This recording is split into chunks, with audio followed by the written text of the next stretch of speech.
Hello friends, સ્વાગત છે તમારું મારી ચેનલ મમતાઝ કિચન એન્ડ વ્લોગમાં। તો તમને મારા વિડીયો પસંદ આવે તો વિડીયોને લાઇક કરજો, શેર કરજો અને હા, ચેનલને સબસ્ક્રાઇબ કરવાનું બિલકુલ ભૂલતા નહીં। તો આજની રેસીપી બનાવવાનું આપણે શરૂ કરીએ। આજે આપણે બનાવીશું કાચી સિંગની એકદમ નવી જ રેસીપી, જે કદાચ ઓછા ઘરોમાં બનતી હોય છે પણ ખાવામાં એટલી ટેસ્ટી લાગી છે કે બધાને ખૂબ જ પસંદ આવશે।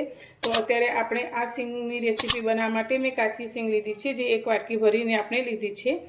તો હવે આપણે એક મોટો બાઉલ લઈ લઈશું અને તેની અંદર આપણે લીધેલી સિંગને લઈ લઈશું। હવે આ સિંગને આપણે સારી રીતે ધોઈ લેવાની છે।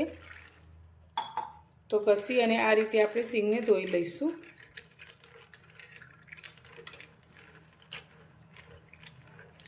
તો આપણે આ કાચા સિંગદાણાને સારી રીતે પાણીથી ધોઈ લીધા છે।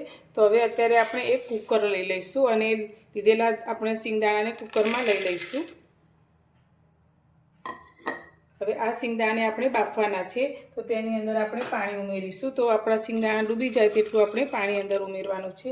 તો અત્યારે આપણે 1.5 ગ્લાસ જેટલું પાણી ઉમેરીશું।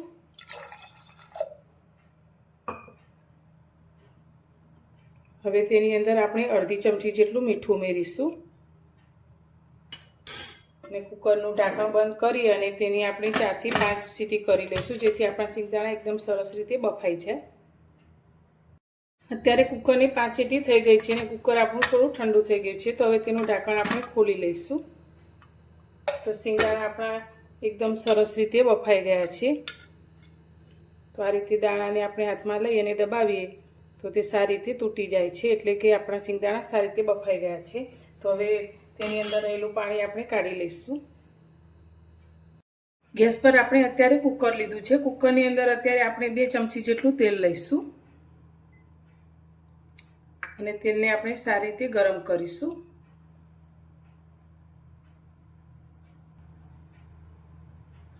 તેલ અત્યારે આપણું ગરમ થઈ ગયું છે, તો તેની અંદર આપણે થોડી રાઈ ઉમેરીશું। રાઈ થોડી ફૂટવા લાગી છે, તો તેની અંદર અત્યારે આપણે 1 નાની ચમચી જેટલું જીરું ઉમેરીશું। સાથે આપણે થોડી હિંગ લઈશું, થોડા મીઠા લીમડાના પાન ઉમેરીશું। અત્યારે મેં આદુ અને મરચાંને ઝીણા ક્રશ કરી લીધા છે, તે અંદર લઈ લઈશું।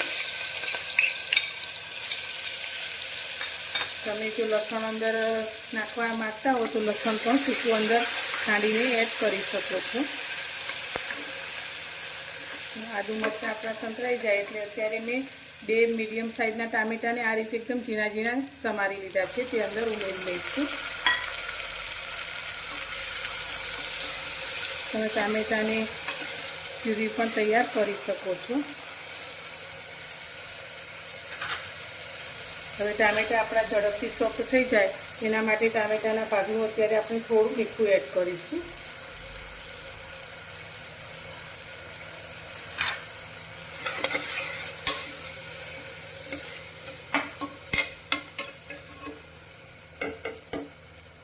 હવે ઢાંકી અને આપણા ટામેટા સોફ્ટ થાય ત્યાં સુધી તેને થવા દઈશું।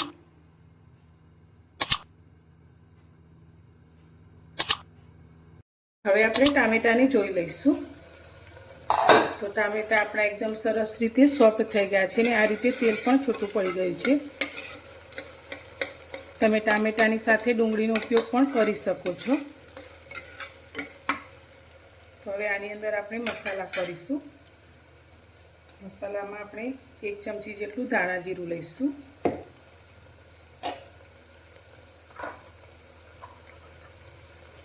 અડધી નાની ચમચી જેટલી આપણે હળદર એડ કરીશું। સાથે આપણે 1 ચમચી લાલ મરચું પાવડર લીધો છે, જે બહુ તીખો ના હોય તેવું લીધું છે। તો અત્યારે આપણે 1.5 ચમચી જેટલું અંદર ઉમેરીશું। મસાલાને સારી રીતે મિક્સ કરીશું। તો અત્યારે આપણે કાચા સિંગદાણાનું શાક બનાવીએ છીએ। તો ગ્રેવીવાળું શાક આપણું સરસ થાય તેના માટે અત્યારે 1 ચમચી જેટલો આપણે ચણાનો લોટ ઉમેરીશું અને અંદર સારી રીતે મિક્સ કરીશું। તો અત્યારે ગેસની ફ્લેમ ધીમી રાખી અને મસાલા સાથે ચણાના લોટને પણ સારી રીતે સાંતળીશું।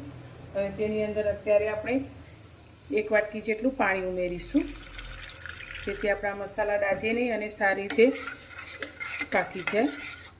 તો સાથે ચણાનો લોટ પણ સારી રીતે પાકી જાય એટલે આપણે અંદર થોડું પાણી ઉમેરી અને ધીમા ગેસની ફ્લેમ પર થવા દઈશું.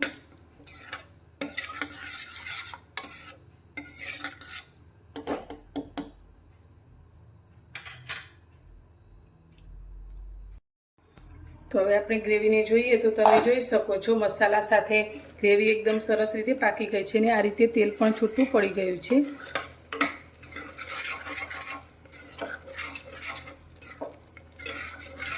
તો હવે અત્યારે તેમાં આપણે રસ્સો કરવા માટે પાણી ઉમેરીશું. તો અત્યારે થોડું ગરમ કરેલું હોય તેવું પાણી લીધું છે, જે 1 ગ્લાસ જેટલું આપણે અંદર ઉમેરીશું. તમારે જે રીતે રસો જાડો પાતળો કરવો હોય તે રીતે પાણી અંદર ઉમેરી શકો છો. અને તેની સાથે અત્યારે મેં થોડો ગોળ લીધો છે, 1.5 ચમચી જેટલો, તે ઉમેરીશું. અને હવે આને આપણે 2 મિનિટ માટે ઉકળવા દઈશું.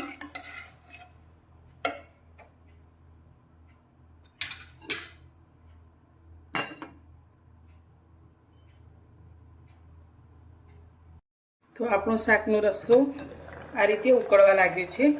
તો હવે આપણે જે સિંગદાણાને બાફીને રાખ્યા છે તે અંદર ઉમેરી દઈશું અને સારી રીતે મિક્સ કરીશું. હવે સિંગદાણા ઉમેર્યા પછી ફરી આપણે તેને 1 મિનિટ આ રીતે જ ઉકળવા દઈશું, જેથી ગ્રેવીનો બધો જ સ્વાદ આપણા સિંગદાણામાં ભળી જાય.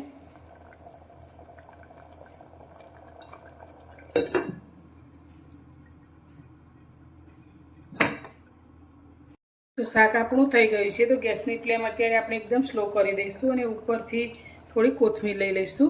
તો આ શાક ખાવામાં ખાટું મીઠું હોય તેવું સારું લાગે છે. તો અત્યારે આપણે અંદર 1 લીંબુનો રસ ઉમેરીશું. તમે લીંબુના રસની જગ્યાએ આમચૂર પાવડર પણ ઉમેરી શકો છો અને આંબલીનો પલ્પ પણ ઉમેરી શકો છો. તો અત્યારે આપણે 1 લીંબુનો રસ અંદર ઉમેરીશું.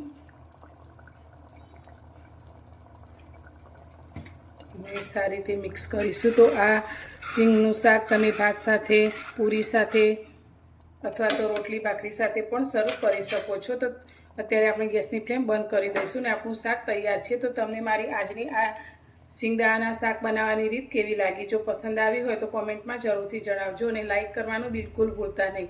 અને મારી ચેનલ પર નવા છો તો ચેનલને સબસ્ક્રાઈબ કરજો અને વધુમાં વધુ શેર કરજો. તો ફરી મળીશું એક નવી જ રેસીપી સાથે નવા વિડીયોમાં.